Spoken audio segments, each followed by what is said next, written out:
katanya investor saya, ternyata bukan investor. Saya lihat Kreditor. iya kreditor.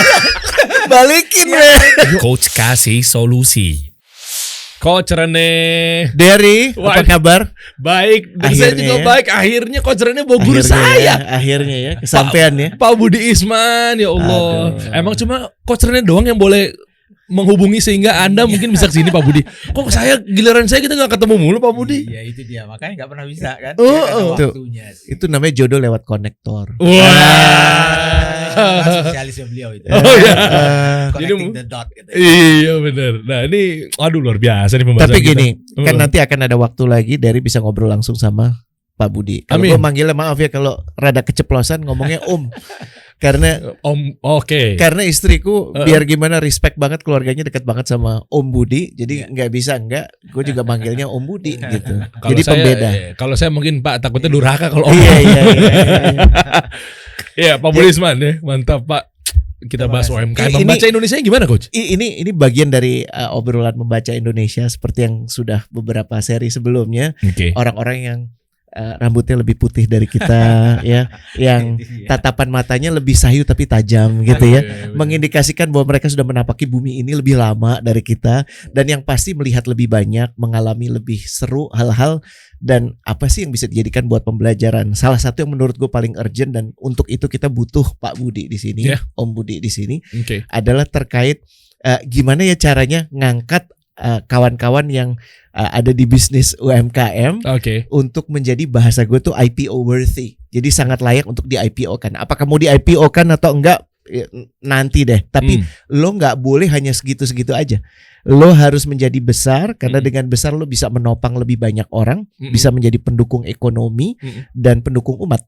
Gitu. Oke. Nah, tapi memang nggak semuanya seperti itu, dan apalagi sekarang distractionnya banyak banget. Betul Iya. ya. Sekarang kan kalau gue bisa dapat valuasi yang lebih tinggi, dapat pendanaannya cepat.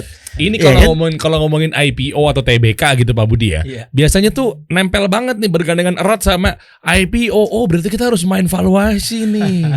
Valuation game kita nih Asosiasinya harus seperti itu. harus begitu. Om Budi lebih dekat boleh. Iya. Nah ini emang makanya he's the one yang convince me, yang meyakinkan gue bahwa valuasi itu ya, kalau dulu tuh kalau lo mau lakukan silakan, enggak gitu ya. Tapi kalau menurut beliau ya jangan, kalau nggak punya basis yang kuat, karena suatu saat kebenaran itu pasti akan terungkap gitu ya. Oke. Dan ini biar beliau sendiri yang bicara, Ya. wisdom dari apa ya bahasanya, kalau Om Budi itu sebutannya fundamental gitu ya. Orang-orang yang mengejar fundamental itu apa sih emang? Kan juga ujung-ujungnya akhirnya valuasi gitu ya. Tapi apa yang membedakan pada saat kita benar-benar fokus pada fundamental? Apa yang perlu diperhatikan oleh UMKM gitu ya, sama pebisnis? Kalau ada cerita-cerita yang udah dibantu, Boleh. beberapa udah diundang malah kan, Oh, haus, apalagi Kirimin aja juga. kirimin Kirimin aja. aja. Terus sempat Agrinesia ya, Ya, udah Iya. itu belum. belum ya? Belum. Itu belum. Itu Bisa harus diajak juga, itu Bisa. triliunan tuh men. Masya Allah. Apalagi kan kemarin House itu kan seri B udah ya, Pak Iya, Budi ya. seri B. Masya Allah. Dan memang ada rencana, mungkin GoFront sudah bicara juga ya waktu itu, ada keinginan untuk IPO ya. Iya. Insya Allah kalau memang nggak ada halangan, mungkin tahun depan ya. Itu Oke. targetnya kita gitu. Oke. Nah, kita mungkin mulai dari kenapa, apa yang kemudian mendasari Om Budi melihat bahwa pebisnis ini gitu ya, kita tanyain ya dari promising gitu. Maksudnya dia punya cara pikir yang benar, cara pengambilan keputusan yang benar terkait bisnisnya. Kalau boleh tahu itu dulu mungkin. Iya, makasih nih. Sebetulnya dari dulu ya kita bicara mengenai bisnis, terutama tentunya UMKM ini, sebetulnya konsep bisnis itu kan sama di mana-mana. Mau perusahaan besar, perusahaan multinasional, nasional, atau UMKM itu prinsip-prinsip dasarnya sama sebetulnya. Nah, cuman yang akan membedakan bisnis itu akan bisa nantinya scale up apapun misalnya, atau katakan tadi Rene mengatakan siap untuk IPO, istilahnya itu IPO ready company. Oke. Kalau soal kita mau IPO atau tidak itu kan pilihan masing-masing Ya. Tapi kenapa itu menjadi salah satu faktor yang mungkin bisa menjadi benchmarknya kita, bisnis-bisnis yang siap IPO seharusnya, ini kata-katanya seharusnya itu adalah bisnis yang memang fundamentalnya kuat, good corporate governance-nya juga sudah berjalan dengan baik, Oke.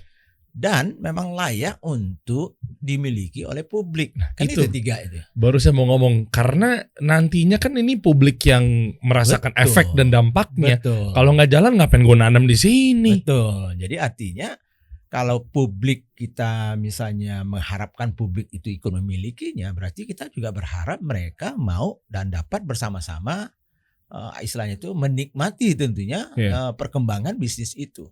Jadi pertama tentunya fundamentalnya Oke. yang harus baik. Yang kedua good corporate governance-nya ini yang jarang sekali dibahas di level UMKM. Oke. Nah kemudian juga tadi itu kalau soal publik yang membeli sahamnya kita, berarti kan sebetulnya mereka lah investornya. Iya. Investor di Betul. perusahaan kita toh. Betul. Nah, bayangkan orang yang cuman punya duit misalnya cuman 10 juta ya tabungannya mereka, sekarang mereka membeli sahamnya kita. Iya. Nah kalau kita nggak jaga amanah itu dan bisnis kita nggak berkembang baik ya, tidak mendapatkan keuntungan dan juga misalnya nilainya tidak meningkat, berarti kan dia mengalami kerugian. Oke. Karena pada prinsipnya orang itu akan investasi di tempat yang baik kan itu ya. Betul. Nah, mereka berharap baik di tempat kita. Nah, Oke. jadi itu mempersiapkan bisnis yang IPO ready itu sebetulnya adalah salah satu benchmark yang bagus untuk melihat bisnis ini sehat jangka panjang atau tidak. Nah, kata-kata yang paling sering saya katakan itu ada 3 tuh. Sustainable, profitable, growing. Nah, jadi bisnis itu harusnya sustainable. Nomor 1 sustainable dulu Ya, jangka panjang dulu ya. Pikirkan nih gimana nantinya tuh ke depannya tuh. Kemudian profitable tentunya, kalau nggak profitable dia nggak bisa berkembang. Oke. Tapi juga harus growing. Ada juga orang yang dia sustainable jangka panjang, dia profitable tapi nggak growing lagi, berarti sudah uzur nih. Kan Segitu-segitu aja. Segitu aja. Jadi 3 kata kunci itu yang selalu saya sampaikan ke teman-teman. Oke. Jadi bisnis yang punya fundamental kuat harusnya tadi itu punya sustainability, profitability, sama growth. Yaitu. Oke. Nah ini kita ngomongin masalah tadi tuh 3 hal ini kan artinya kan pasti perusahaan-perusahaan yang memang juga memiliki profesional atau orang-orang yang kerja di dalamnya kan juga memang harus bagus ya. Harus bagus. Harus bagus ya. Betul. Karena yang menjalankan kapal itu kan tim-timnya juga kan. Iya. Orang-orang di dalamnya. Nah, Betul. gimana kalau kita cek dulu sepak terjang Pak Budi Isman ini sesuai dengan baju yang dipakainya baju kerja. Saya mau tahu. Gue terhormat sekali karena kalau untuk ngomongin diri sendiri nggak boleh orangnya dong. Iya kan? Dan Makanya. gue punya apa kemenangan di sini ya, punya keunggulan dibandingkan Derry karena kenal sejak beliau dulu sekali. Pas gue masih pakai celana pendek, ya ceritanya ya. Oke. Ya, nah, Boleh Coach Rene mungkin bisa bantu saya dan teman-teman lebih dalamnya seperti apa? tapi sebelum berangkat ke situ, kenapa ini relevan untuk ngelihat ya rekam jejak seperti Pak Budi ini jarang. Oke. Jarang dan menurut gue justru harus diperbanyak di Republik ini. Karena beliau inilah yang sebenarnya menjadi jembatan antara dunia yang sudah merepresentasikan 3 value tadi. Oke. Kalau disebut multinasional, kalau disebut BUMN kan karena sudah mewakili seharusnya nilai-nilai bahwa dia perusahaannya sustainable. Iya. Perusahaannya mestinya sih profitable ya. Iya, harusnya. Walaupun Kenapa untuk tadi- BUMN mungkin ada ya. kita Kenapa cek ada dulu. tadi gangguan tenggorokannya dikit? Enggak. Maksudnya sudah memenuhi Mulai itu. mancing ini. Memang. Mulai mancing ya. Beliau memang bapak sarkas nasional Pak Budi. Dan sebagian profitable, Iya. walaupun masih banyak yang juga struggle ya untuk profitabilitas ya. Betul. Makanya kan Pak Oke. Erick Thohir kerja keras buat itu. Nah, yang ketiga itu, kok dia ketawa sih? Ya, yang ketawa dia ya Pak Erick ya. Yang ketiga itu growth ya, growth dan bagaimana perusahaan-perusahaan ini bisa terus tumbuh kembang. Coba lihat ke bawah ya Pak. Oke. Ini beliau ya saat ini sebagai Oke, kita lihat bisnis LinkedIn-nya ya. .id. Coba paling bawah, Iya. paling bawah. Pak Boleh. Budi izin Pak Budi ya. Saya punya kebanggaan untuk menjelaskan bahwa Boleh. beliau ini punya pengalaman sebelum bekerja, itu pengalaman berganti di universitas tuh berkali-kali. Coba lihat. Karena beliau sempat ke beberapa universitas terkemuka Heeh. ya, Tapi? dan memang Memang Cocok-cocok kan? tidak cocok. Memang tidak cocok. Langsung dipatahkan. Tapi tadi saya lihat ceritanya menarik banget sih. Dan ini kayak gue nggak akan interfere ya. Ini catatan buat Derry untuk nanya kalau punya nanti sesi langsung ngobrol soal hidupnya Pak Budi. boleh. Ya bagaimana dia bisa bakar sekolah dan seterusnya. Bakar sekolah. Nah kan itu jadi menarik ya.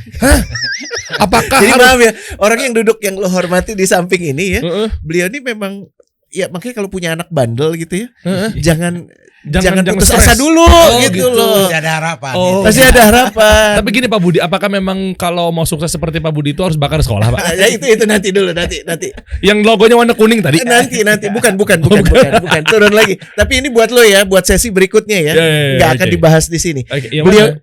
kedisiplinan beliau itu lihat ya di Coca-Cola, beliau punya peran untuk menyatukan dulu tuh Coca-Cola di Indonesia tuh dimiliki beberapa orang, Betul. beberapa family Hanya di Betul Indonesia begitu, Pak? di Indonesia. Hampir semua daerah kan franchise ya sistemnya. Oke. Tapi di Indonesia yang banyak sekali pemiliknya.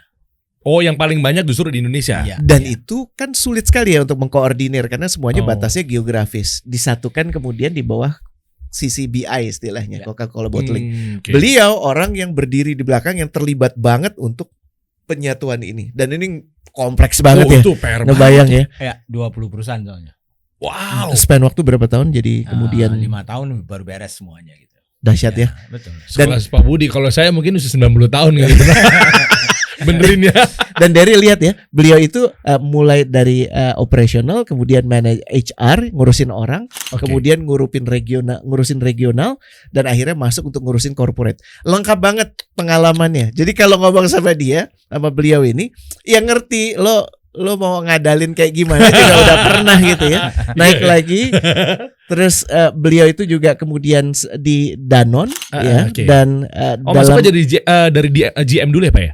Iya. Masuknya ya? Jadi GM juga, kemudian ya tentunya yang namanya tuh GM itu di Coca-Cola itu memang tuh operasional gitu ya. Oke. Nah, nanti direksi itu lebih ke fungsionalnya gitu. Oh. Betul. Dan dalam proses kemudian dipercaya sebagai CEO untuk perusahaan namanya Sari Husada. Oh, tahu saya. Dan perusahaan di Jogja itu kemudian dikuatkan ya, penataannya jadi lebih baik sebelum akhirnya dibeli oleh Danone jadi ya. Betul. Apa susu apa namanya? SGM. SGM. Oh, legend itu.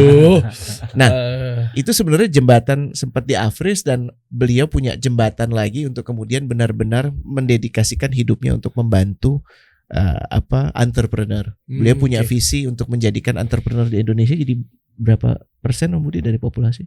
Wah itu sudah sebetulnya jumlah UMKM kita cukup banyak. Tapi yang betul-betul kalau yang dibandingkan orang benchmark itu kan sebetulnya SME ya, Iya. small medium enterprise-nya. Jadi mikro itu nggak masuk sebetulnya. Oh. Itu harusnya sekitar 2-3% itu cukup layak gitu. Tapi Hmm. kita kan masih di bawah 2% sebetulnya. Yang besar ya. yang yang small masuk. mediumnya ya, Mm-mm. betul. Ya, yang mikro banyak banget kita. Kita sampai hampir 65 juta. Kita sempat bahas kan sebetulnya. kemarin Iya, ya, iya, yang betul. work yang rata-rata self-employed atau bisnis rumahan itu banyak Oke. sekali. Iya. Cuman Oke. yang kemudian masuk ke SME karena yang punya peluang untuk kemudian tumbuh kembang lagi, Besar. Mhm. jadi IPO ready Oke. itu tadi. Hmm. Iya. Ya itu sebenarnya SME ini. Nah itu yang Gitu. masih jumlahnya masih sedikit. Nah, itu dia baru saya bilang. Itu PR gimana caranya Pak Budi agar bertambah tuh kuenya dan lain-lain itu gimana? Ya itu sebetulnya ya. Jadi sebetulnya dari peta piramida dari jumlah mikro ya kecil menengah itu ya. Itu kan banyak ya kalau dari sisi pemerintah mengatakan hampir 65 juta. Kalau 65 juta dibagi 270 juta kan lumayan besar itu. Hmm. Tapi yang dilihat di dunia itu yang akan betul-betul mempengaruhi ekonomi ini kan sebetulnya yang paling cepat itu adalah yang small mediumnya atau yang kecil sama menengahnya itu. Walaupun tentunya tadi itu yang self-employed secara informal itu yang banyak sekali yang jutaan itu. Nah sebetulnya yang betul-betul kita harus fokuskan itu small medium dulu gitu. Walaupun yang mikro ini lebih harusnya tugas sama pemerintah ya. Kalau saya melihatnya dari sisi itu, karena memang yang mikro ini kalau misalnya kita ikut membantu bisa, Habis waktu itu. tapi habis banget waktu Oh, kita, waktunya terbatas, malahan mungkin dampaknya nggak seberapa. Jadi kalau saya sih mikir pemerintah harusnya memang fokus di mikronya. Nah kita ini sebetulnya banyak sekali yang bisa kita lakukan, terutama untuk yang small mediumnya, yang orang-orang yang punya mimpi besar. Tapi dia berangkat sebetulnya dari UMKM kan gitu ya. Iya. Nah, jadi kalau saya lihat dari semalam saya juga waktu di live Instagram saya mengatakan sejak 12 tahun yang lalu saya pensiun ya jadi CEO di Danone itu. Kemudian bantu teman-teman UMKM ini. Mayoritas teman-teman itu tidak punya mimpi yang besar. Mayoritas jangka pendek. Coba diulangi nih. Mayoritas tidak punya mimpi yang besar, mayoritas jangka pendek. Oke. Iya. Pak, Ini qualifier pertama ya, Dan. oke. Dan buat teman-teman yang ada di sini ya. iya. Dan indikasinya apa? Kenapa bisa dibilang bahwa mereka ini nggak punya kredibilitas atau kualitas untuk jangka panjang? Sementara mereka pasti kan ada dong fitrah manusia mimpinya gue pengen jadi gede. Ya. Gue pengen kayak jadi Coca-Cola. Ya. Karena waktu itu Pak Budi jadi CEO-nya di sana, Danone, Sari Usada. Betul. Nggak mungkin mereka, enggak deh kayaknya gue gini-gini aja deh. Tapi kan istilahnya kan gini ya. Kalau Fundamentalnya Pak. iya, sebetulnya bisa ngomong aja itu nggak cukup bagi kita tuh. Oke. Oh saya mau besar, tapi actionnya apa sih? Oke. Actionnya cuman mikirin sampai besok, pemikiran bulan depan, kan gitu ya. Yang penting besok bisa makan. Nah, kan gitu. Wah bahaya tuh. Nah, jadi bukan saya mengatakan bukannya kita mengatakan semua orang tuh bisa istilahnya tuh bisa melakukan hal-hal jangka panjang, tidak. Oke. Tapi berpikir dan punya rencana jangka panjang walaupun action kita memang jangka pendek karena bisa saya paham sih kadang-kadang UMKM ini nggak punya modal katakanlah. Yeah. Nafasnya cuma 2 bulan. Yeah. Jadi gua harus profitable nih 2 bulan. Malahan lebih parah lagi nih. Banyak sekali teman-teman tuh gimana bikin perusahaan Pak? Oke, besok saya dirikan perusahaan Pak. Bisa nggak bulan pertama itu kita langsung profit? Nenekmu gitu ya. Iya, Kebalik ya mikirnya ya. Iya, kan artinya cara saya berpikir memang beda ya. Tapi teman-teman bilang, tapi harus bisa. Oke, kalau bisa, gimana cara bisa? Ya dagang aja. Bedanya antara bisnis dan dagang. Iya, sebetulnya dagang itu pada prinsipnya kan bisnis juga. Tapi dagang itu bisa menjadikan bisnis jangka pendek. Karena apa? Karena kita tinggal beli barang harga 100, jual 150, kan gitu ya. Iya, tapi kan gitu-gitu aja Pak. Tapi mungkin akan begitu-gitu aja nantinya kan itu. Nah, jadi artinya tadi itu. Kalau dulu kami di bisnis-bisnis yang besar itu, kami sudah menyiapkan diri untuk tidak profit langsung malahan tahun pertama atau tahun kedua. Dan itu sah Saja. di depan angel investor misalnya. Saja. Karena itu yang mungkin di istilah sekarang di startup Valuasi, banyak padahal itu bukan. yang bakar-bakar duit itu sebetulnya. Oh. Tapi sebetulnya itu kan investasi. Nah kata-kata bakar duit ini kan saya nggak suka banget ini. Seolah-olah bakar duit itu sebetulnya nggak ada manfaat. Nah ini setuju, Ya bener. kan? Bener. Harusnya kan investasi itu. Iya. Kenapa misalnya kita tidak kalau ingin berharap langsung, katakanlah sekarang begini, kita mengeluarkan duit 5M untuk launching produk baru. Nah hari pertama kita jualan kan belum tentu bisa jualan misalnya 1 juta paket atau segala macamnya kan tidak. Kan bertahap toh mungkinnya. Karena kita butuhkan modal untuk marketingnya, untuk brandingnya, mungkin untuk launchingnya segala. Jadi itu semuanya investasi dibutuhkan. Nah jadi memang kita biasanya membuat bisnis plan atau rencana itu memang ada waktunya kita menghasilkannya itu, tapi ada waktunya kita investasi.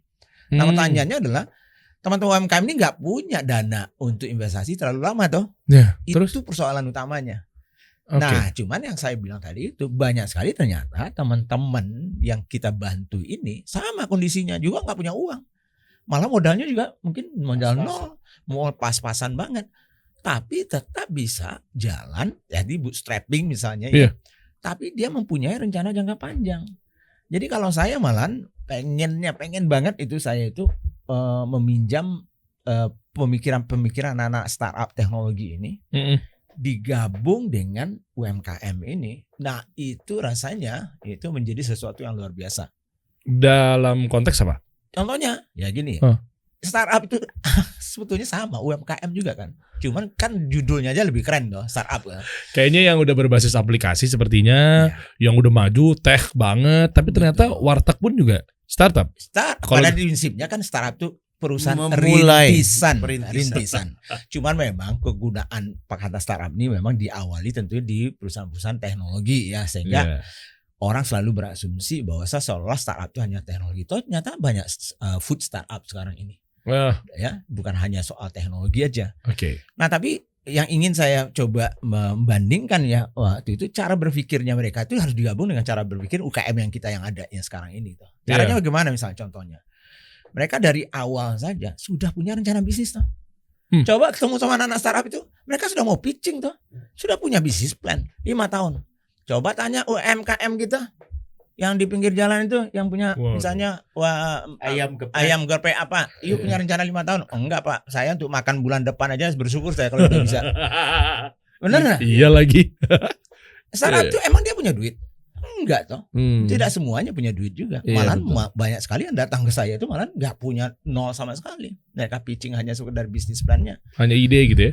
Jadi rencana. Jadi artinya rencana itu sudah sebetulnya sudah memperlihatkan orang ini punya jangka panjang atau tidak pemikirannya. Jadi bukan hanya mimpi, tapi dibuatkan dalam bentuk rencana. Dan harus sekompleks dan sebaku apa nih Pak Budi? Tidak, makanya semalam saya bilang, kapan perlu 1 lembar aja cukup bagi saya untuk UMKM ini. Punya rencana 1 lembar kertas tapi punya rencana. Oh, nggak harus yang forecasting financial projection 5 tahun, 10 Kalau tahun. bisa tentunya bagus. Tentunya.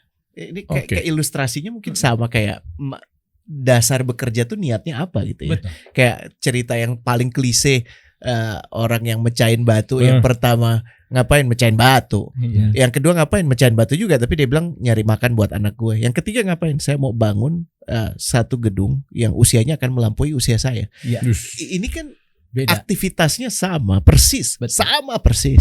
Tapi yang membedakan adalah niat di belakang itu. Betul. Yang kalau ditanya yang paling punya rencana yang ketiga, yang dicari sama Om Budi. Betul. Dan kita ingin ajak obrol kawan-kawan di sini. Betul. Kalau yang sekarang sudah mau mulai sesuatu, apakah itu UMKM, ya pikirnya jangan untuk dapur ngebul-bulan ini aja dong. Ya pikirnya mimpi yang lo mau coba. Jadi jangan, kan gini, banyak orang ingin bermanfaat tapi ujung-ujungnya memanfaatkan gitu ya. Wah. Iya kan? Bener ya? Mancing lagi. Bener gak? Kenapa? Gimana lo bikin bermanfaat? Oh, bikin kedai ayam geprek. Ya bermanfaat buat siapa? Bermanfaat buat lo kali.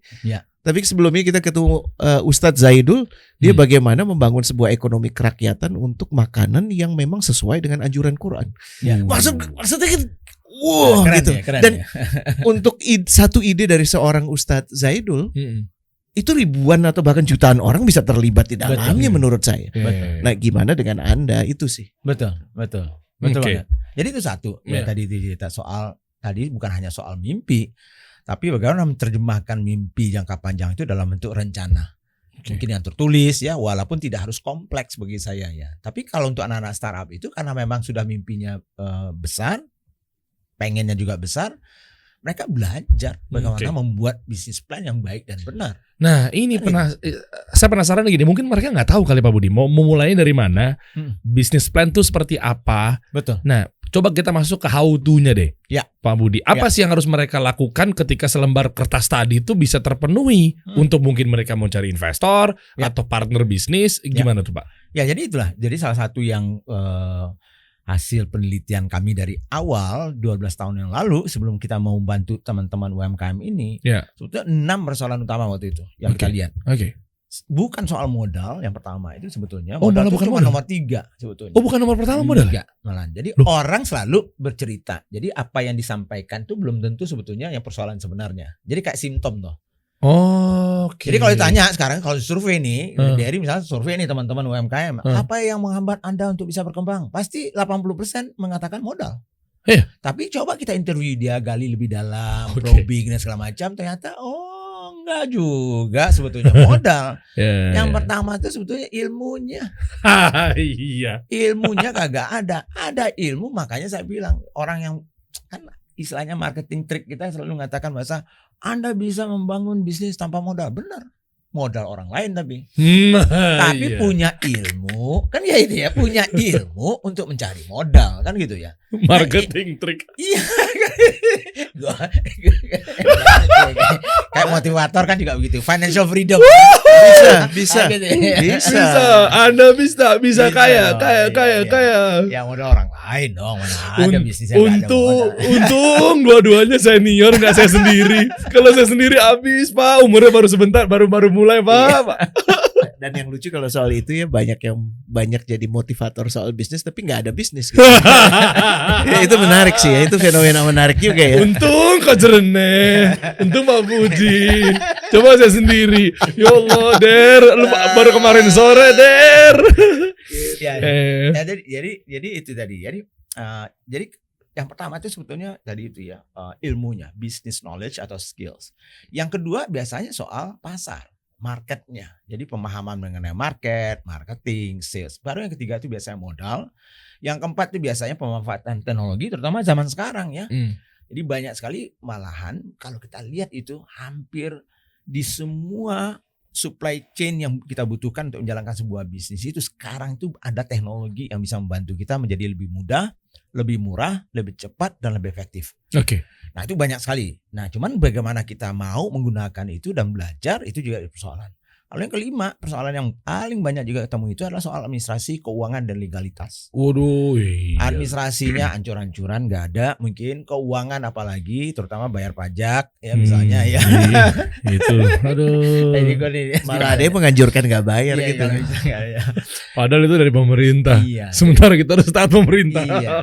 Nah kemudian ya tadi itu administrasi keuangannya, kemudian terakhir networkingnya sama kolaborasi. Ya itu biasanya 6 persoalan pokok. Nah kalau kita lihat dari situ, makanya kalau kita bandingkan kembali tadi itu nih, UMKM ini pada dasarnya kan perusahaan rintisan, memang tidak bisa kita mengatakan sama dengan startup teknologi. Yeah. Tapi kalau kita bisa belajar dari teman-teman yang di startup teknologi itu bagaimana cara dia berpikir, kemudian kita transfer nih knowledge ini ke teman-teman UMKM itu. Kawin tuh. Kawin itu. Nah disitulah yang mungkin yang Rene kita bicara ya tadi itu bahwa sebetulnya gap ilmu itu cukup jauh ya. Makanya di awal-awal saya membantu 12 tahun yang lalu itu nggak banyak orang yang bisa masuk ke UMKM ini dari orang profesional seperti saya. Karena bahasanya udah beda.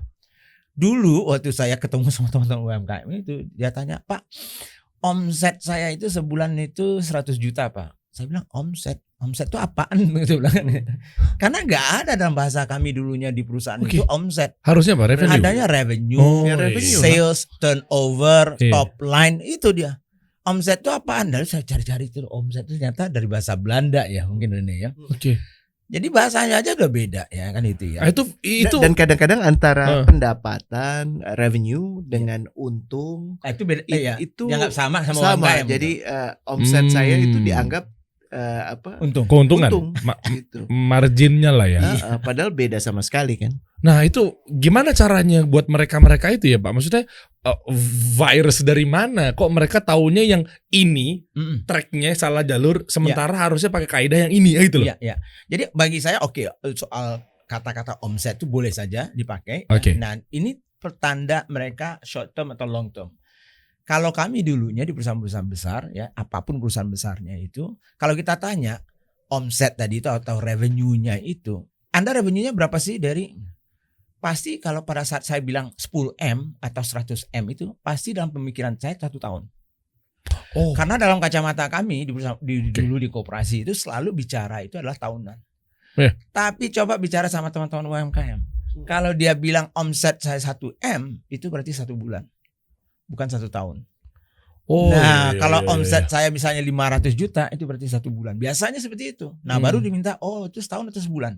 Oh, sebulan. Nah, baru kita kalikan lagi kan 12 baru kita dapat setahun. Yeah. Nah, itu aja sudah pertanda sebetulnya. Dan kadang-kadang omsetnya bulan ini 500 juta, bulan depan 0 gitu bisa. Jadi belum ada. Kalau bicara setahun kan udah memahami continuity-nya gitu. Iya, Kalau iya, ini iya. kan hanya satu siklus aja. Ada order gede nih, Ya tahu. ya kan? Tapi bulan depan nggak ada order Iya, gede. betul. Nah ini kan yang harus disamakan persepsinya. Betul. Oke. Jadi itu selalu dari istilah itu aja sebetulnya kita bisa juga melihat cara mereka berpikir toh.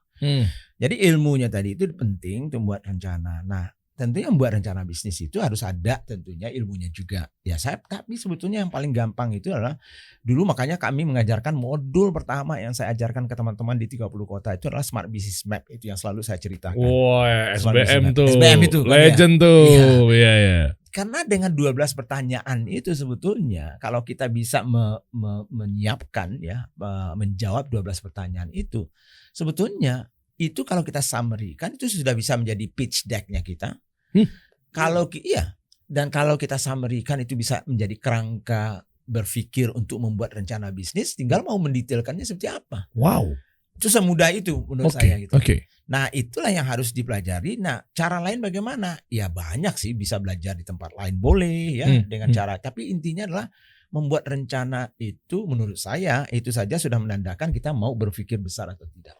Oke, ini menarik Pak Budi. Artinya gini, kan Pak Budi ini kan berangkat dari profesional. Ya. Ya kan perusahaan-perusahaan, masya Allah gitu kan, dan mayoritas memang CEO di situ di dalamnya. Artinya kalau kita mau memulai bisnis teman-teman UMKM, terus tiba-tiba ada 3 orang anak-anak muda bercakapannya kita bangun ini, tapi tiga-tiganya nggak ada yang dari profesional. Nah, Ya, betul. artinya saya setuju banget bahwa teman-teman di profesional, terutama guru-guru kita yang ada di sini, masya Allah nih kan, komisaris BUMN kan, Anda mau aminkan Bismillah komisaris. Masya Allah. Nah artinya itu kan punya pemikiran yang luas, sistematis, strategis, operation rapi apa segala macam. Tapi ternyata kalau memang gak ada yang profesional, kendalanya gimana tuh Pak Budi? Ini izin ya dari sebelum Pak Budi jawab. Kalau knowledge gap tadi sebenarnya Pak Budi udah melakukan banyak sekali dan banyak guru-guru di luar sana juga sudah melakukan itu. Tinggal masalah lo mau apa enggak untuk mengikuti, baca dan melakonin. Betul. Ya, itu business.id juga bisa ditunjukkan nanti. Betul. Itu juga tinggal lihat di sana. Betul. Nah, yang kita mau coba kasih solusi kan, coach kasih solusi. Kalau itu sudah mulai dijalankan, lo butuh main rada jauh. Dan main rada jauh ini butuh difasilitasi. Ya artinya kalau dia nggak profesional, dia belajar yang benar bisa kok sekelas profesional. Bisa dong. Lo kan gini, lo kan butuh pembimbing, lo butuh pendamping. Pak Budi kan nggak mungkin direplikasi karena 1.000 orang dari lo pengen ketemu sama dia. Cuman kan ada 1.000 orang yang kurang lebih mempunyai mini experience seperti Pak Budi dulu. Ngebayang nggak? Orang-orang yang di BUMN sekarang yang GM di Bank Mandiri gajinya berapa Dery? Kan udah paham. Saya sebut di sini. Mau berapa miliar nih? GM Der. Oh GM. Ratusan juta. Ya kan? Dan ini orang-orang yang sebenarnya punya mustinya punya apa ya bahasanya Budi ya? Punya over energy ya. Punya mudah-mudahan punya kapasitas over capacity yang bisa kita minta 4 jam gitu sebulan. Atau 10 jam gitu sebulan, di mana nanti mereka bisa dihadirkan untuk kawan-kawan yang butuh. Jadi yang 3 orang yang tadi lo cerita ini bisa dipertemukan. Nah ini kita mau coba angkat bahwa kan tadi knowledge gap sudah direspon sama knowledge gapnya sudah direspon. Sekarang ini network gapnya kita coba respon.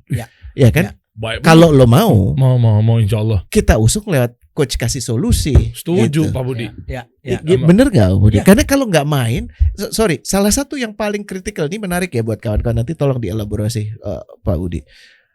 Kalau Budi membantu satu bisnis, walaupun itu masih berupa ilustrasi, sketsa, adalah memastikan ada orang yang cakap keuangannya. Menarik ya. Nah boleh dijelaskan mungkin ini justru menarik di sini. Ini pitchingnya susah nggak? Kok seru nih? Oh enggak, justru pada saat Om Budi udah jatuh cinta sama pitch-nya, bagus pitch-nya, oke, tapi yang lo butuhkan dan ini tidak boleh dibantah adalah saya akan carikan kita akan carikan orang yang ngerti keuangan dan nggak mungkin dari lo karena lo nggak punya knowledge-nya, lo nggak punya pengalamannya. Yang tadi yang gue bilang coach. Dan gimana ceritanya orang-orang yang berpengalaman ini kan dibayarnya udah tinggi sementara lo belum punya duit. Nah ini yang paling menarik. Gap ini justru yang kita coba cari solusinya. Ini ada hubungannya, kasih solusi di sini nih. Ada hubungannya sama business.id itu Pak. Ya sebetulnya kan ada 2 sisi ya. Bagi kita satu adalah business.id-nya bisa memberikan solusi untuk orang knowledge-nya. Coba kita sambil buka Dim. Tapi kan bukan itu aja yang dibutuhkan sebetulnya kan. Sebab kalau kita knowledge kita bisa belajar lah. Jadi makanya waktu itu ya waktu awal-awal saya dengan teman-teman itu adalah kita dengan keliling kota offline di 30 kota setiap bulan itu 4 kali ya sampai pingsan tuh teman-teman itu. Tadi yang barusan kita termasuk timnya Ustadz Dr. Zaidul Akbar tadi itu. Itu salah satu yang pertama juga itu yang saya ajarkan, kemudian membantu kami itu mengajarkan ke teman-teman UMKM. Nah, tapi di setelah itu banyak sekali teman-teman UMKM itu, Pak, kami nggak cukup sampai di sini. Jadi artinya harus ada orang yang bisa memfollow up, mungkin mengingatkan, kemudian mengkasih lagi mungkin tipsnya bagaimana menggunakan misalnya memanfaatkan ilmu ini dan segala macam. Nah di situ apapun namanya lah, kita mau bilang itu sebagai coach kah, apakah itu mentor kah, advisor kah, terserah ya. Walaupun saya tahu ya coach, advisor dan segala macam itu beda-beda tentunya fungsinya. Nah, jadi Anda yang nggak tahu, misalnya sama aja tuh beda-beda Pak ya. Beda banget. Ya. Coach dengan mentor ya beda banget gitu ya. Nah tapi lah kita nggak perdebatkan dulu soal itu. Tapi intinya mereka butuh itu juga kan itu. Nah disinilah yang saya tadi bicara dengan Rene itu adalah ada gap antara yang tadi itu knowledge-nya itu. Kalau kemarin itu waktu awal-awal kami membangun teman-teman ini 12 tahun yang lalu itu, saya malah memilih teman-teman UMKM waktu kita ajarkan Smart Business Map itu mereka menjadi coach-nya. menggunakan itu. Ya. Dengan yang dituang oleh Pak Budi. Iya, betul. Oke. Jadi mereka diajarkan dulu, kemudian mereka dididik menjadi coach dan mentor. Nah tapi ini masih tetap ada gap. Karena nggak pernah mengalami. Iya, itu dia. Itu yang Nggak pernah persoalannya. ada di industri, nggak pernah ada di korporasi, Iya. nggak paham. Yang paling susah sebenarnya apa coba? Yang jarang sekali diomongkan di UMKM tadi Om Budi udah bilang. GCG yang sama Pak Sudirman Said kita bahas panjang Corporate lebar itu. governance itu Iya. misalnya. Kan itu. Oke. Iya, kan? Ini saya jadi melek nih. Oke. Iya kan? Karena kenapa? Gimana orang bisa percaya sama lo Mm-mm. kalau lo sendiri gak punya parameter GCG yang jelas gitu. Iya. Iya kan? Bayar berapa ke eksekutifnya Betul. gitu kan? Waduh, nggak tahu. Kita udah pernah bahas di yang satu pembahasan yang viral itu kan akhirnya kan. Bener kan? Iya kan? Apakah memang ditentukan? Ngomong-ngomong cerita Om Budi kalau untuk Lembaga non profit. bukan Yang untuk mana? justru untuk yang sangat profit yang kapitalistik apa Venture namanya? capital. Venture capital itu biaya operasi dia ngutip berapa ya? 2,5% rata-rata. 2,5% dari dana yang Ini kita nggak bahas waktu itu. Ini lebih gokil lagi gak Der? 2,5%. Iya rata-rata Zakat sih gitu. Der sama kutipan zakat. Ya memang ada bagi hasilnya juga Iya, sih. ada. Ya, Tapi oke. kan menurut gue fair ya. Tapi artinya rasional loh. Rasional. Jadi artinya dia akan gamenya adalah variable tuh. Iya. Jadi maksudnya oke, gue nggak minta banyak nih biaya operasional cuma 2,5% dari dana yang saya putar ini kan gitu ya. Oke. Tapi tentunya ada mereka tuh biasanya dapat juga capital gain istilahnya sekitar 20%, 80-20 itu biasanya kebanyakan 80% untuk yang punya modal, 20% untuk mereka. Tapi itu kan kalau berhasil. Kalau nggak berhasil mereka Ya, tetap aja 2,5% itu. Jadi artinya sebetulnya biayanya mereka cuma 2,5% dari sisi operasionalnya. Yang lain itu kan profitnya, profit Kenapa, sharing Der? gitu. Kenapa lu mikir apa boleh berbagi nggak apa yang di pikiran lu? Sungguh-sungguh kapitalis.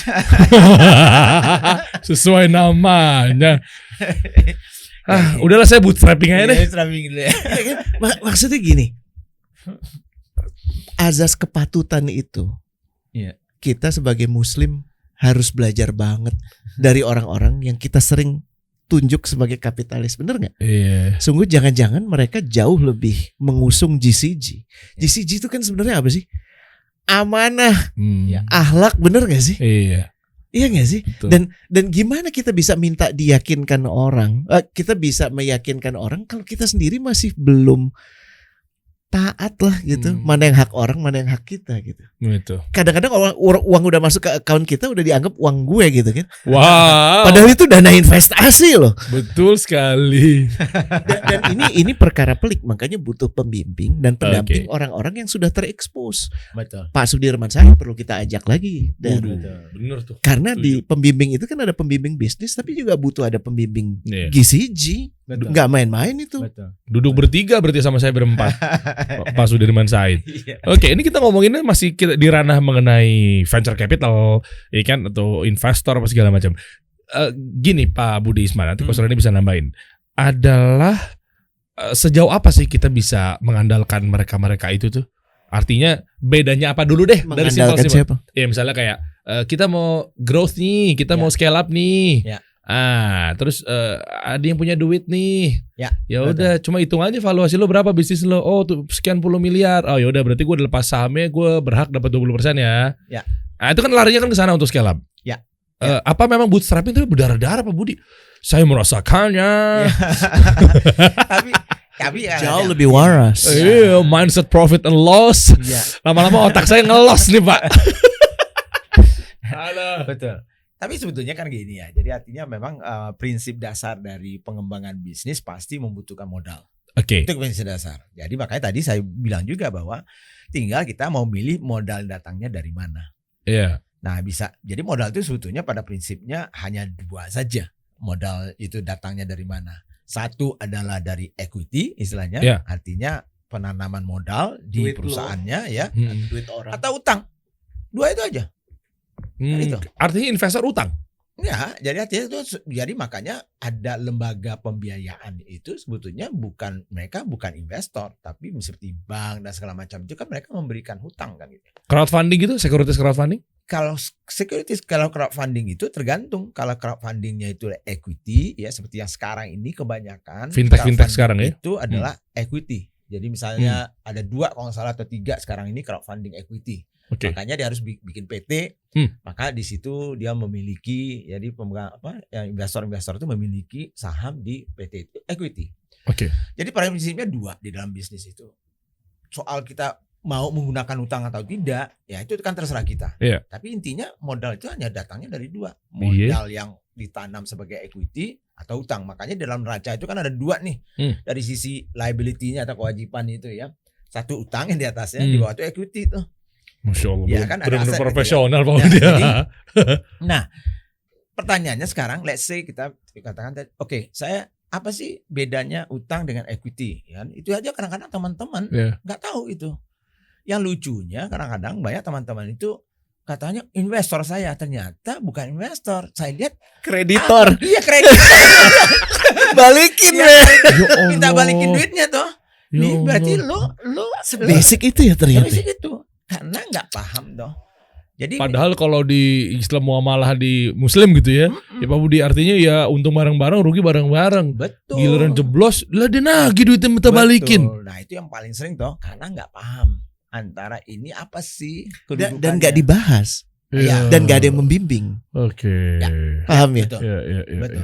Ya, dan memang sengaja maaf ya, bukan salahnya si debiturnya saja, si entrepreneurnya saja. Oke. Tapi juga kadang-kadang ketidakjelasan ini memang sengaja dibiarkan. Iya. Biar Supaya Pak, kalau ternyata lebih untung gue masuk, lo bisnis lo grow, ya gue punya share dari saham lo. Kalau bisnis lo anjlok, ya bayar dong, kan utang. Iya kan Itu ada juga, ada yang nakal-nakal Ada. seperti itu. Ada. Nah ini harus hati-hati toh. Jadi Hmm. kedudukannya sebagai apa? Nah kembali yang katakan tadi itu. Jadi kita mau ekspansi, kita mau berkembang, kita mau scale up, butuh modal toh. Jadi biasanya kalau yang bootstrapping itu yang kita katakan itu adalah kalau memang kita bisa mulai profitable, artinya sudah ada profitnya, maka profit itulah yang sebetulnya kita putar kembali. Aduh, tapi jalannya begini Pak. Nah, kan itu Naik. tadi itu. Sudah Naik pasti kan itu bukan kan begini. betul. Jadi Oh. istilahnya adalah ini contohnya yang saya bawa misalnya house lah waktu itu Ah, ya, oke. house ini contohnya. Pasti Gufron udah pernah cerita. Di awal-awal dia bisnisnya kan bootstrapping. Karena mereka juga nggak punya duit gitu. Iya. Jadi cari investor atau untuk outletnya gitu ya, bagi hasil gitu ya. Oke. Nah dari bagi hasil itu pun baru mereka bayar biaya-biaya. Nah kemudian ada keuntungan. Nah keuntungannya nggak diambil sama mereka. Oke. Nah keuntungannya diputar kembali sehingga mereka bisa buka cabang dengan duitnya sendiri. Nah misalnya pada bulan ini harusnya saya bisa buka cabang dengan duit sendiri 3 cabang misalnya. Tapi dalam rencana bisnis saya harus buka cabang setiap bulan 20. Saya punya duit cuma untuk 3. Berarti ada gap nih. Oh di sini letak. Nah gap dan 20 Salah. dikurangi Oh. 3 itu berarti ada 17 nih. Nah 17 outlet ini siapa nih yang akan dana ini? Kan itu pertanyaan. Oh mindset Tapi mereka sebelum begitu. sampai ke situ, kan mereka sudah melalui satu proses yang Betul. meyakini bahwa dibutuhkan ya, Iya. ada market ya, Iya buat 17. betul. Bukan, oh gue baru siap buat 3, tapi ada yang mau invest. Ya udah gue tambahin 17. Iya. Pak paham ya? Oke. Sama kan? Iya, Maksudnya ujungnya sama, Good point. tapi beda banget internalnya. Iya, beda. Yang satu is part of the plan to grow. Iya, betul. Yang satu, oh ada opportunity, orang mau naruh duit tomplok aja. Iya. Terus Langsung abis deh. itu gaji gue naik Iya. sebagai founder. Ini bukan haus ya. Iya, Ini iya. bisa kebanyakan yang terjadi itu begitu. Iya. Oh ada investor men, di funding berapa? Di funding 1 miliar. Dari tadinya dia gaji diri dia sendiri 10 juta. Bulan berikutnya dia gaji diri dia 60 juta. Gila kan? Oke. Iya. Oke, itu akan ngaruh di itu OPEX GC banget tuh. Ya, Pasti. itu GCG. Iya. Iya. Kenapa? Karena kan gue nggak harus bayar. Itu kan bukan duit gue. Itu kan Iya. duit kredit. Tapi sekarang kalau udah dibayar ke gue, nah ini gimana coba meyakinkan orang? Kan enak. Hmm. Lo perusahaan lo. Iya. Masih ingat kan? Kalau udah di atas yang di bawah kan ada SOP, yang di Iya. tengah ada policy, yang di atas integrity. Iya. Iya. Iya. Etik Ya, dan tapi lain-lain. ini yang jadi pertanyaan Om Budi. Tentunya akhirnya kita kembali ke yang paling penilai utama, karakter orang ini. Ya, Nah, bagaimana cara Om Budi melihat gitu kalau soal karakter gitu ya, kan ketemu 10 manusia 10 Lain-lain ya. beda-beda gitu Bener. ya. Dan nggak mungkin ada orang yang bersih dari kesalahan. Ya Allah enggak gitu ya. Ya, Tapi ya. gimana, pengen denger sih. Ya jadi sebetulnya kalau kita lihat pun misalnya kalaupun kita katakanlah mencari investor ya salah satunya ya. Tentunya investor itu apalagi kalau bisnis kita baru-baru itu apa sih yang bisa kita jual ke mereka? Kan gitu ya. Wah, ini penting nih. Kan gitu ya. Bener. Karena track record kita nggak ada, bisnisnya baru, Iya. ya kan itu. Apalagi kita baru juga berbisnis itu. Kita Betul. entrepreneur baru, nggak punya pengalaman. Bisnis kita juga baru. Kebetulan misalnya potensinya ada. Nah pertanyaannya apa yang dilihat oleh investor kan? Jadi yang dilihat investor itu adalah ya rencananya itu satu. Jadi makanya rencana bisnis itu penting. Bagaimana dari misalnya dari mau tanya nih, oh saya mau invest nih. Lalu bilang sama saya tanya dari rencana bisnisnya kayak apa sih nantinya ke depan? Ya pokoknya bagus banget lah. Jadi ya bagus pokoknya potensial gede banget nanti bisa luar biasa profitnya lihat. Kalau ngomong doang, Iya. mana rencananya? Mana? Kan itu kan pertanyaan. Jadi satu. Tapi yang kedua tentunya adalah yang paling dilihat juga terutama di awal-awal itu adalah orangnya. Siapa Anda? Teorinya. Siapa lu? Siapa Anda, Iya. apa pengalamannya, apa karakternya, apa integritasnya Anda dan segala macam. Itu yang akan menjadi question mark tuh teman-teman itu. Betul, nggak mesti harus dia minimal 2 tahun dulu sesuai dengan siupnya mana apa segala macam. Enggak ya? Tidak. Malahan saya pernah invest kertas. Hah, serius? Iya, tuh 8 tahun yang lalu itu salah satu startup yang baru-baru dulu, belum banyak startup itu dulu tuh. Saya ingat banget, tapi bangkrut jadi. Alhamdulillah bangkrut gitu ya. Pelajaran. Iya, ya pelajaran juga ya lumayan juga waktu itu ya. Jadi Habis berapa, Pak? ya lumayan 2M lah. Ya, Wah, bukan lumayan lagi gede banget. Karena beli kertas istilahnya. Jadi beli kertas artinya apa? Jadi ada startup yang memang misalnya waktu itu punya potensial, melihatnya segala macam, dinilai waktu itu 2M. Dinilai 2M gitu ya. Jadi kita kemudian dia minta investasi dulu, kemudian naik lagi valuasinya kan itu ya. Jadi artinya apa?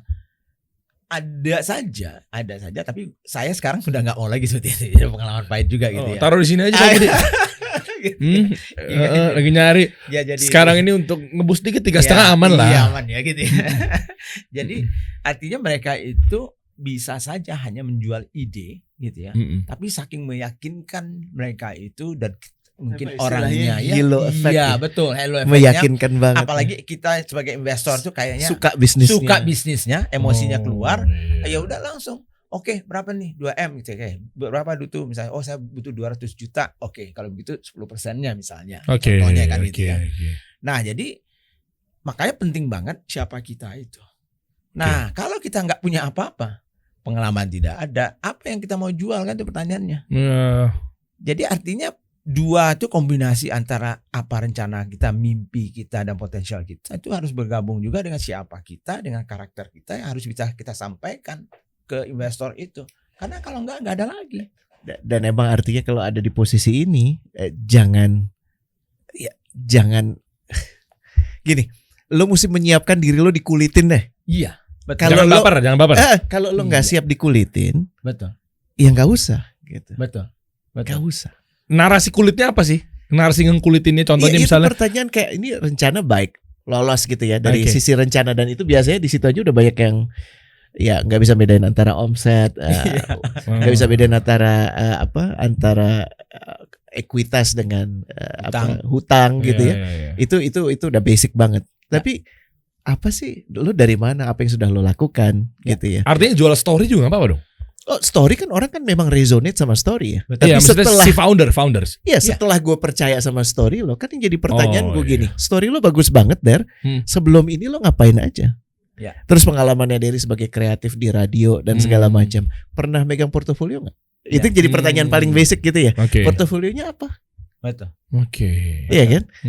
Oke. Terus gimana pengelolaannya? Naik turunnya gimana? Diceritain. Nah, hal yang paling pelik yang pernah dilalui apa? Nah, ini simulasi contoh aja sih. Dan memang kalau Dery juga sepakat ya, kita panggil guru-guru ini juga untuk melatih lebih banyak guru-guru lain. Setuju banget. Betul. Kawan-kawan yang di korporat nih paling hobi ngulitin. Gini, dan mereka menurut gue juga lagi ini mungkin yang kita harus kupas ini. Ya. Mereka nyari kesempatan untuk menjadikan hidupnya lebih bermakna. Ya. Bener karena apa? Karena template hidupnya dia sebelumnya. Karena duit ya. Maksudnya duit kan bagus ya. Okay. Tapi kalau lu udah mulai kehilangan, kan biasanya yang jadi CEO berapa orang sih, Der? Satu. Yang jadi direksi 6, 12. Sementara yang di L-1-nya tuh bisa ada berapa, Budi? 50, 60. Nah, 60 yang 60 ini yang over capacity ini, ayo gue minta waktu lo deh. Kalau misalnya secara internal daripada lo politicking, pinjemin waktu lo. Kurang ajar banget ya. Ya ini udah masuk gitu. Pinjem waktu lo. Pancingannya udah keluar itu. Ya, pinjem waktu lo. Kalau perlu kita minta bayaran mereka harus bayar untuk belajar sama Pak Budi, Pak Sudirman Said, gue, lo, untuk menyiapkan mereka jadi pembimbing yang bijak, dan pada waktunya nanti kita akan coba jodohkan. Cerita Om Budi, beberapa orang-orang yang Om Budi pilih dari corporate, man. Corporate bukan ece-ece, terus masuk ke perusahaan yang UKM dulunya. UKM coba silakan. Dia mau itu downgrade secara ini sih, waktu dan lain-lainnya. Betul. Jadi kadang-kadang kan gini ya. Jadi makanya tadi nyambung dulu ya dengan apa yang Reni sampaikan. Saya betul-betul pengen ngajak ya. Makanya nggak mengajak para teman-teman yang profesional seperti kami dulunya gitu ya. Kalau mau, ini banyak sekali teman-teman baik startup teknologi maupun misalnya tadi itu UMKM ya, yang potensial sebetulnya butuh Anda. Anda itu adalah teman-teman yang di kaum profesional nih kan gitu ya. Ini panggilan khusus nih buat kan teman-teman gitu nih. Ya. Jadi dari pengalaman kami, termasuk saya sendiri tentunya adalah saya dulunya secara profesional ya, kemudian turun membantu, memang harus ada adjustment. Iya. Ya kan gitu ya. Berapa lama Pak? Gak mungkin lu mandiri 400 juta gitu ya. Terus minta mau jadi CFO di perusahaan ini minta 400 juta. Iya, mati lupakan. Bisnisnya aja omsetnya 400 juta setahun gitu. Iya. Bukan untung lagi. Tapi kan kita udah bahas, Der. Maksudnya kenapa orang tertarik pindah kerja? Ya kalau lo jadi entrepreneur, ya jangan cuma jual duit doang. Kalau jual duit lo kalah sama yang di funding. Betul. Iya benar. Betul. Nah, jadi oleh karena itu teman-teman ini banyak yang punya ilmunya, ya punya pengetahuan, punya skills. Tapi bagaimana ini cara menarik kita? Satu, tadi itu ya keinginan kita juga untuk ngajak teman-teman profesional, entah itu sebagai advisor, entah mentor nantinya segala macam. Tapi pengalaman saya pun juga kemarin ini membantu teman-teman yang UMKM, tapi ya sudah ya nggak kelasnya UMKM banget ya, yang di bawah ya. Memang sudah cukup besar gitu ya, menengah lah boleh dikatakan ya. Jadi banyak juga teman-teman itu akhirnya bisa kita ajak gitu ya, bergabung gitu ya. Walaupun istilahnya dari kemampuan mereka untuk membayar gajinya mereka ini tidak seperti perusahaan-perusahaan yang besar itu. Dan ini kan paling sering ditanya sama teman-teman UMKM saya, Pak Udi, kami mau hire profesional, tapi kami nggak punya uang untuk hire-nya. Kan gitu. Nah faktanya bisa kok, kan gitu ya. Bisa kok, ya sudah kita alami gitu. Ya karena sejujurnya ada yang merekomendasikan juga gitu. Nah, ada Om Budinya. Dan Pak Budi juga mengkurasi kan? Betul. Ya maksudnya gini, kepercayaannya kan bukan hanya pada si entrepreneur itu. Gue gak pernah kenal, gue gak pernah main sama lo, ngapain gue bantuin lo gitu kan. Sementara kalau Pak Budi kan ngelihatnya di dua-duanya. Dan dengan gaji dia siapa Pak? Artinya memang dari cash flow yang berjalan? Tetap. Iya, jadi gak boleh ada outliers. Hanya untuk dia semuanya kalah. Yang gak gitu. Iya itu. Jadi artinya kan gini ya. Jadi contohnya ada satu startup yang kita bilang itu, ya foundersnya harus mengalah kan gitu ya. Jadi artinya kita mau apa? Waktu itu kita cerita mau pakai funding duluan nggak? Oh jangan dulu, saya bilang kita bootstrapping aja dulu. Yang penting kita tidak merah dulu lah. Nah, jadi kan kita hitung-hitung toh berapa OPEX kita ya, berapa untuk gaji dan segala macamnya, kita udah tahu nih. Lalu berapa sales yang harus didapatkan segala macam. Nah dari situ kita mengatakan, lah kalau begitu, kalau kita mencari orang yang profesional yang seperti ini, berarti gajinya let's say katakanlah misalnya contohnya misal 100 lah, bukan 100 juta maksudnya, tapi 100% itu ya misalnya. Dia dapatkan misalnya di tempat yang lain. Nah kita nggak mampu toh membayarnya 100, kita mampunya cuma bayarnya 20 gitu. Nah gapnya 80 toh. Jangankan orang signifikan itu 5 kali lipat ya dari 4-5 kali lipat turun itu. 80% turun. 80% turun. Plus biasanya pengalaman kami dulunya kalau mencari orang dulunya di profesional itu, kalau mereka pindah itu rata-rata mintanya naik dibandingkan yang dulu ngapain gue kan gitu. Iya, pasti kan ada turnover dari si ini ya. Iya dong. Ya. Nah ini malahan udahlah nggak naik, tapi malahan turun gitu ya, cukup signifikan. Tapi apa yang dijual kan itu ya? Ya tentunya kita cari secara kreatif untuk bisa membuat mereka pun mau untuk penggantinya itu. Bahasanya gini ya Budi ya. kita juga tahu lo nggak bakal jadi CEO kan di situ. Iya. Lo kan nggak mungkin jadi direksi. Iya. Dan tinggal tunggu waktu aja lo pensiun. Iya. Sebelum lo pensiun di sana, kenapa lo nggak jadi bagian dari bisnis ini? Betul. Dan tentunya mungkin ada peluang. Nah, itu dia. Jadi macam-macam caranya kita memberikan kompensasi ke mereka tanpa kita harus mengeluarkan fixed cost yang tadi itu sangat besar. Ya. Nah, jadi pengalaman tadi yang saya ceritakan sama Rene itu juga. Jadi ada salah satu direksi yang baru yang profesional itu karena gajinya memang sudah tinggi gitu ya. Jadi akhirnya Dari berapa tuh kalau boleh diilustrasikan? Iya dong. Jadi katakanlah ya tadi dari misalnya Ratusan, 100 200. itu ya, saya bisa 100 itu ya turunnya misalnya ke 20 itu. Tapi kemudian ya Dan akhirnya foundernya mau ya? ya foundernya malah dia akhirnya digaji lebih tinggi dari foundernya tentunya ya pada saat dia masuk yang Penghormatan. Oke. harus Keren berkorban foundernya Iya. kan gitu ya. Iya, Ya iya. udah nggak apa-apa. Nah jadi artinya kita harus secara kreatif juga mencari. Nah tentunya yang kita jual bukan hanya duitnya saja ya tadi yang dikatakan Rene tadi itu Growth, masa growth-nya, depan. peluang Anda di situ Oke. cuma sampai di mana sih kan itu ya. Bocorannya apa Pak? Hah? Untuk UMKM yang kira-kira yang potensialnya seperti apa? Mungkin bisnis FMCG atau mungkin makanan, minuman atau fashion atau apa? Bukan Apapun. industrinya sih, Bukan tapi industri. keyakinan lo Oh, ya, Oke. dan kedisiplinan lo. Betul. Jadi nggak ada masalah apapun industrinya ya? Apapun industrinya. Oke. Pak Budi ini ada makanan, minuman, ada startup, logistik, properti, ada properti, betul. ada macam-macam. Maksudnya gini, kan kita pernah bahas ya 11 perusahaan yang dibilang good to great itu sama si Ya. Jim Collins itu kan, Aha. across industry. Ya. Tapi yang membedakan apa? CEO-nya, Iya. quality CEO-nya. Nah, Betul. kualitas lu sejauh mana? Lu amanah nggak sih? Jadi kalau emang lu merasa amanah ya, ayo Betul. gitu, colek kita. Ayo nih panggilan penting nih. Sayang banget kalau Anda nggak ambil loh. Jadi ada Iya. dua colekan sebenarnya Der. Buat Iya. kawan-kawan di sini, Heeh. ya. Kita tanya sekarang sama Pak Budi, tanpa kemudian lu mesti kelola ekspektasi, jangan semuanya ketemu Pak Budi, ketemu gue gitu ya. Tapi paling nggak kirim dulu lewat nanti emailnya disediakan Nah aja. itu. Ya, informasi bisnisnya yang butuh dilihat apa Om Budi? Ya sebetulnya kalau bisnis itu sebetulnya kalau misalnya ada semacam istilahnya itu brief ya, bisnis brief. Jadi untuk teman-teman juga yang punya bisnis yang pengen dilihat itu kan sebetulnya harus siap terus itu bisnis briefnya itu. Bisnis brief itu mungkin 5 lembar, 4 lembar ya. Nah, isinya apa? Tadi 1 lembar juga Satu cukup. lembar juga boleh ya. kalau Isinya apa misalnya. aja? Cukup Jadi bisnis plan misalnya ya segala macam ya. bisnisnya apa, kategorinya apa, sudah berapa lama mungkin berkembangnya, Oke. kemudian misalnya trennya bisnisnya seperti apa, salesnya tidak perlu kalau nggak mau ngasih informasi salesnya minimal bentuk trennya misalnya ya, angkanya nggak perlu disebutkan di situ, kekuatan kita apa, kelemahan kita apa, misalnya uniknya kita apa. Mungkin itu aja sudah cukup ya untuk kita Oke. bisa melihat bahwa ini punya potensial, ini sebetulnya bisa kita coba bantu ya untuk dianukan. Ini kalau di sini more is more ya. The more information yang lu sampaikan, Iya. Betul. yang jujur, Betul. itu lebih baik gitu. Kayak data-data yang ingin Betul. disampaikan supaya kita juga bisa ngelihat gitu. Betul. Lu kemampuan lu mengusung rencana sejauh apa. Kalau ternyata ini masih di area knowledge gap ke bisnis.id. Ya. Kita arahkan aja ke bisnis Om Budi tadi yang Betul. sama kawan-kawan itu. Boleh. Tapi kalau memang ini udah mumpuni, Ya. ya kita coba tackle yang dikasih solusi itu tadi, yang apa sih to sky itu kita coba angkat aja. Boleh, Betul. boleh. Betul. Setuju banget. Apalagi digandeng sama profesional Iya. orang-orang yang bekerja di bidang itu kan, masya Allah Betul. gitu. Betul. Boleh support banget tuh UMKM. Coba kita ke bisnis.id dulu ya Pak ya. Ya. Tadi Coach Rene udah singgung juga ya. Belajar bisnis dan interaksi dengan expert. Nah ini nih salah satunya. Expert yang dimaksud tuh adalah orang-orang profesional tadi. Nah, jadi kita bagi dua tadi itu. Oke. Jadi expertnya itu. Makanya tadi itu saya juga sebetulnya connect kita ini sebetulnya ya.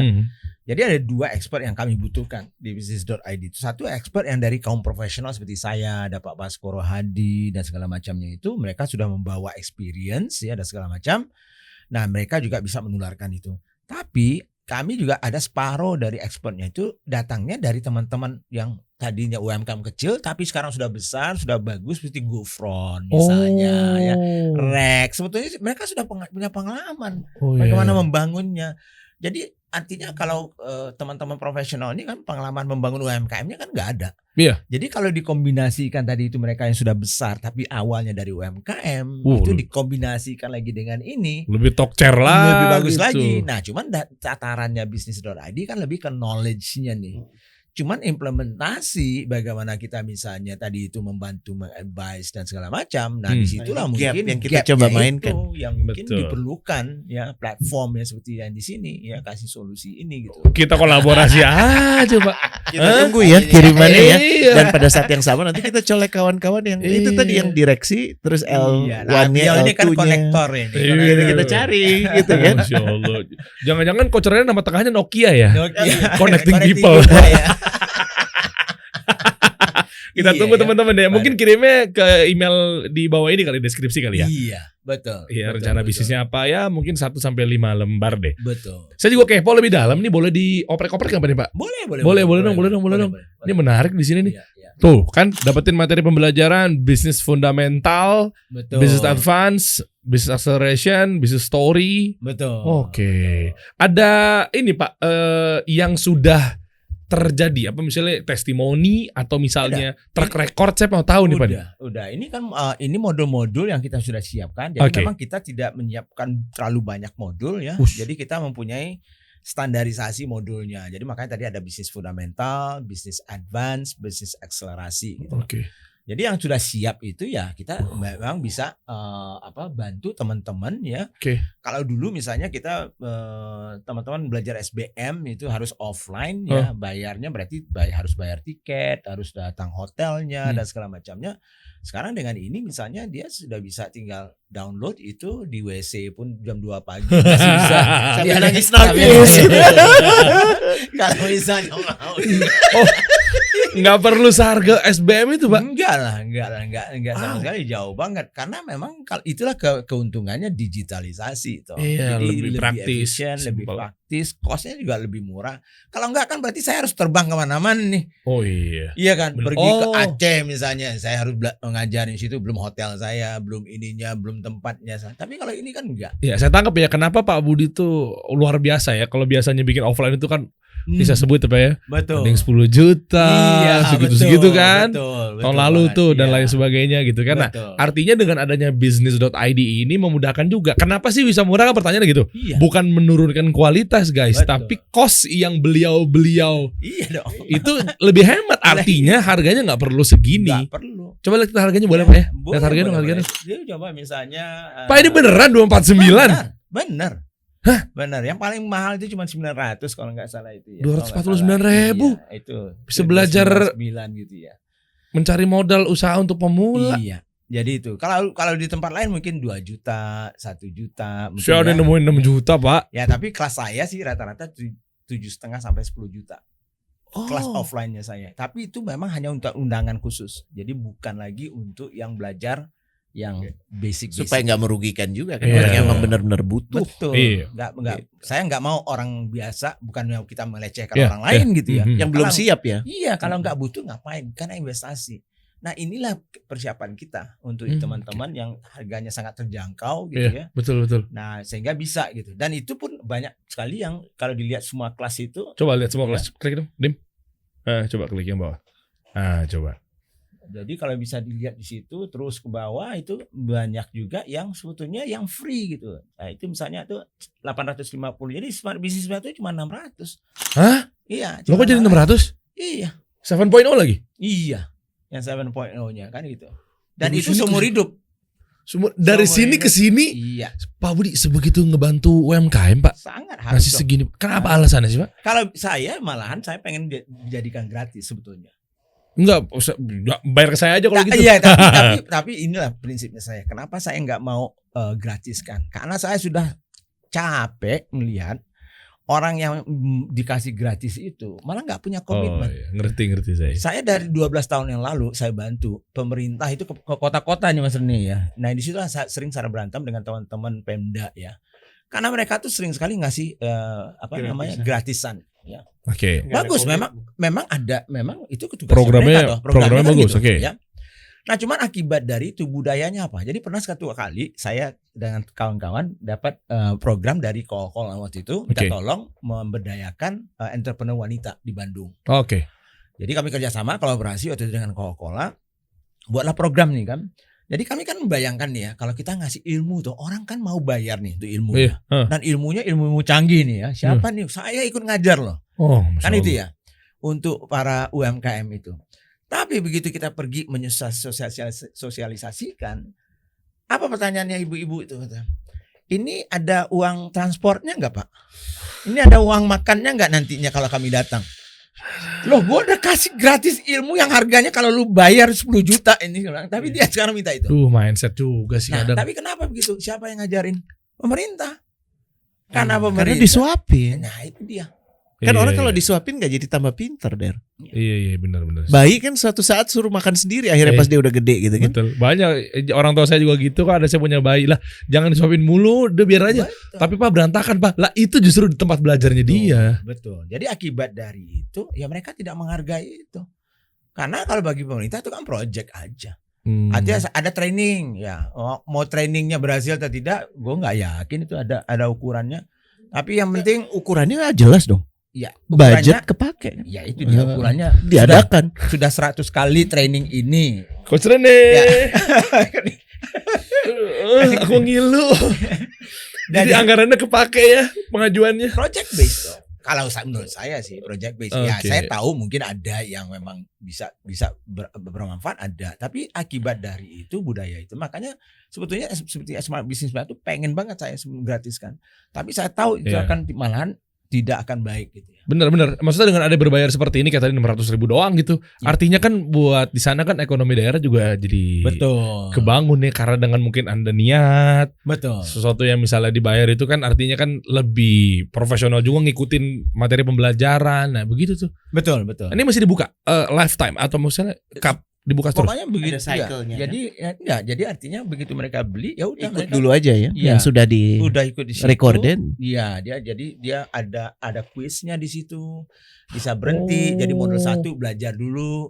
Belajar 2 ada kuisnya. Jadi kalau nggak lewat kuisnya nggak diisi, mereka nggak boleh masuk ke modul 2. Oh, ada murojaahnya juga kok. Iya. Keren. Iya, jadi kita bisa mengasah terus. Betul. Nah, tapi kenapa mau digratiskan dan segala macam tuh gue paham sebenarnya. Kenapa? Karena Om Budi sekarang tuh udah orientasinya sangat spiritual, mencari keberkahan. Maunya begitu kan ya. Karena ujungnya kan kita kembali juga kepadanya, betul ya. Iya, Dan ini betul. lagi cari modal sama-sama. Jadi bisnis.net tuh cara Business.id. beliau cari bisnis.id itu cara cari modal. Iya. Kita juga nggak ada Insya ini. Allah, Kita insya Allah. juga nggak ada funding ini ya. Jadi kita bootstrapping saja ya. Karena bagi kami ya bukan di situ dulu ya sampai kita betul-betul merasakan ini sudah betul-betul bermanfaat atau tidak. Kalau iya baru kita akselerasi kembali gitu ya. Tapi kami lebih suka tentunya berkolaborasi ya dengan teman-teman ya, seperti kasih solusi juga ya. Amin, Kemudian, amin, boleh. Kirimin aja itu dia juga punya akademi namanya Kirimin Aja ya. Itu kolaborasi juga kita. Nah, sama di kita mereka. tuh ada kasih kelas.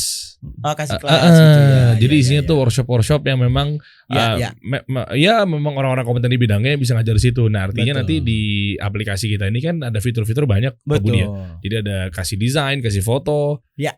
Pokoknya marketplace khusus jasa lah. Betul. Nah, kasih kelas nanti ada Sangat juga. bisa itu kita Itu. kolaborasikan itu. Oh, Ya, harus. karena kami tidak mungkin tidak mencari kelas yang seperti itu, tapi dibutuhkan gitu. Iya, Karena jadi kalian kami bukan di situnya gitu. Jadi makanya tadi kalau dilihat dari situ lebih ke misalnya strateginya, ke marketingnya. Tapi yang itu kan yang praktikalnya ya. boleh Nah, ngisi Pak kita- Budi di situ. Kita nggak punya itu kalau di bisnis.id ya. Karena memang bukan di situ kita mainnya gitu. Jadi biarlah orang lain kalau punya ya yuk kita kolaborasi kan di situ. Nah, Kan itu ya. isi kasih kelas kita nih fitur-fiturnya tuh cakep tuh. Itu dia. Boleh nanti kita ngobrol lebih lanjut lah. Boleh, Oh, boleh. berapa ilmunya terus saya ambil berapa persen aja Betul, deh. betul. Jadi menarik ya, Ya, menarik ya. ya untuk dari sisi tadi kalau kita kembali ke soal funding tadi itu ya, artinya kalau memang dibutuhkan funding ya carilah funding yang sesuai dengan kebutuhan Anda dan strategi Anda, dan yang lebih penting itu adalah Anda itu paham nggak sebetulnya memang kebutuhan itu. Jadi kadang-kadang kalau ditanya berapa sih sebetulnya kebutuhan itu, mereka sendiri bingung sendiri. Iya. Ini mau apa sih sebetulnya gitu. Atau enggak Karena ketemu nggak pernah jawaban. ada rencana ya. Ya, atau Iya. enggak ketemu jawabannya cuma keukur indikasinya hanya sebatas endorse di Raffi Ahmad segini. Karena duit yang Bisa dibutuhkan jadi. untuk buat endorse doang. Salah itu kayak gitu ya. Ya, menurut saya Sementara enggak cuma biaya marketing doang kan? Oh, enggak dong. Makanya kalau di dalam pitching biasanya ke venture capital pasti diminta itu untuk kebutuhan apa saja. Nah, kalau kita nggak paham dan begitu mereka challenge itunya, nah di situ mereka mengatakan lah buat apa ini? Saya ingat sekali waktu awal fundingnya House waktu itu sebetulnya keinginannya lebih dari 30M kan. Fundingnya waktu itu kan 30M. Awalnya kan sekitar $2,000 ya? Sebetulnya 60 berarti sekitar berapa ya 5 juta dolar lah ya waktu awal. Kok $2 kan? $2 juta lebih ya 2,5 ya. Nah awalnya kan permintaannya kan sekitar 5 juta awalnya 5 sampai 6 juta. Tapi begitu di challenge gitu ya, kita challenge kembali apa iya sih lu butuh? Ya, artinya gini, berapa sih kecepatan buka outletnya? Katakanlah misalnya maksimum cuma 10 atau 15. Berapa butuhnya 15 itu? Jadi kalau ada misalnya kalaupun dikasih duit misalnya 60M, tapi nggak habis juga langsung, buat apa kan gitu? Artinya duit nganggur itu kan nggak bagus. Dari sisi investasi itu. Jadi kalau kita butuh 30 ya udah. Godaan buat aja. Yang enggak gitu. Nah, cuma kadang-kadang kan itu dicocok logi kan ya. Oh kebutuhan kita 60 sebetulnya. Atau enggak bilang aja 60 miliar tapi jaga-jaga lah kalau ditekan sama venture capital bisa 30. Nah, itulah yang bahayanya kalau ada duit nganggur. Nah, mulailah ide-ide kreatif yang enggak jelas itu keluar. Yang sebenarnya cuma buang-buang kos doang ya. Iya, jangan-jangan kawin lagi. Dan di Bisnis.id ini juga dijelasin Pak, kira-kira dari uang sekian ini alokasi dananya tuh nantinya buat apa aja. Iya, itu ada juga yang ada pelajaran khusus. Ada untuk karena mencari investor ya. Nah, itu ada juga. Malahan banyak sekali yang gratis di situ. Jadi rekaman-rekaman kita di Bisnis Forum setiap hari Sabtu itu kita buatkan di situ, diedit, kemudian ditaruh di aplikasi itu. Jadi untuk yang free itu banyak sekali, ratusan itu ilmu-ilmu yang free. Oh ini di aplikasi ada ya? Iya, di aplikasi Android sama Apple atau di webnya. Cakep. Yang gratisnya juga banyak. Ya silakan masuk situ, di YouTube-nya juga ada. Jadi di sini kan kekuatan kita di YouTube ya kali ya. Kok YouTube betul. Nah, kalau di situ di aplikasi kan dimasukkan gitu. Karena kita melihat bahwa banyak sekali juga teman-teman yang bisa melihat sebetulnya di aplikasi itu. Jadi sebenarnya alat itu banyak ya, instrumen, cara, cuman tinggal balik ke kemauan aja. Dan kawan-kawan mesti memantaskan diri untuk nggak cuman bikin usaha sekedar supaya hidup, tapi bisa menghidupkan yang lain kan. Itu basis dari rencana kan itu, supaya nggak mikirin buat lo, keluarga lo, tapi lebih luas dari itu. Nah, cuman ya balik-balik mau apa enggak gitu. Nah ini pertanyaan gue sih, mungkin di ujung-ujung obrolan kita, Om Budi ngelihat karena topik kita kan membaca Indonesia gitu ya. Apa harapannya Om Budi gitu ya, melihat udah 12 tahun lebih bantu UKM gitu yang kira-kira tadi udah menunjukkan banyak lucu-lucuan gitu, tapi apa yang diharapkan bacaan Om Budi gimana tentang Indonesia nih? Ya saya sangat berharap ya sebetulnya tadi itu semua stakeholders itu memang betul-betul membantu membangun ekosistemnya. Nah, apapun kita dan siapapun kita sebetulnya bisa berperan di sini. Apakah itu kita orang swasta maupun misalnya pemerintah dan segala macam. Nah, katakanlah kita dari sisi swasta yang tadi itu misalnya kasih solusi, Bisnis.id atau siapapun itu tadi. Jadi saya melihatnya bahwa harapan kita itu kan sebetulnya ekonomi Indonesia ini memang sangat-sangat didukung oleh para entrepreneurs ini. Karena memang biasanya bisnis negara-negara yang kuat itu memang entrepreneurship-nya juga kuat dan real growth di situ ya. Di situ kan ya. Nah, kita sudah punya banyak elemen sebetulnya di Indonesia itu baik penduduknya dan segala macamnya selalu diceritakan Indonesia ini punya potensi. Tapi realkah kita menggarap potensinya? Salah satu caranya adalah bangun entrepreneurship itu, bangun UMKM itu dengan real, berikan mereka pelajaran bukan yang tidak real, tapi betul-betul yang real, seperti contohnya membangun fundamental bisnisnya. Karena itu yang seperti yang kita katakan bahwa ujung-ujungnya apapun gamenya kita, apakah ada ceritanya soal valuasi dan segala macam, ujung-ujungnya orang akan melihat kita fundamentalnya. Fundamentalnya benar. Itu yang akan dilihat orang. Jadi belajarlah itu kan tambahannya lah itu. Kalau sudah advance kita mau bagaimana memoles laporan keuangan kita supaya kelihatan cantik, ya pasti ada kan itu ya. Itu kan game-nya. Vendor-vendornya mah ada aja. Ada yang tidak profit bisa jadi profit. Kan itu ya. Jadi bagi saya saya tidak akan masuk ke daerah itu. Bagi saya yang basicnya dulu dong. Kalau soal istilahnya kalau memang kita cantik, ya yang cantik itu seharusnya kan dari dalam tuh. Di luar nih kan bisa dipoles tuh. Keren. Iya kan. Oh, masuk. Oh, sebagai Anda yang suka berframing, arahnya ke sana kan. Coach kasih solusi.